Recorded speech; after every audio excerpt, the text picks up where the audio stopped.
দুটি পৃথক পথ দুর্ঘটনায় গুরুতর জখম 5। দুটি পৃথক পথ দুর্ঘটনায় গুরুতর জখম হলেন 5 জন। 5 জনের মধ্যে 4 জনের অবস্থা সংকটজনক হওয়ায় কলকাতা চিত্তরঞ্জন হাসপাতালে স্থানান্তরিত করেন চিকিৎসকরা। জানা গিয়েছে, সোমবার দুপুরে বাসন্তী থানার চড়াবিদ্যা এলাকায় দুটি বাইকের মুখোমুখি সংঘর্ষ হলে গুরুতর জখম হন সুমন গুহ, রফিকুল লস্কর, আজাদ শেখ। স্থানীয়রা 3 জনকে উদ্ধার করে ক্যানিং মহকুমা হাসপাতালে নিয়ে আসে চিকিৎসার জন্য।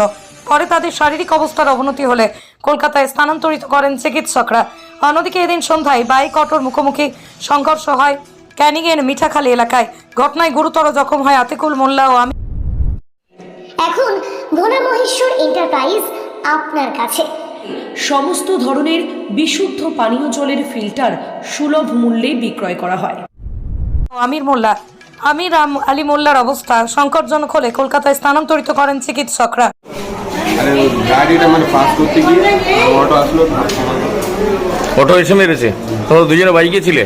কে কে ছিলে? আমি আর ও ছিল। তোমার নাম কি? আমার নাম আসিম।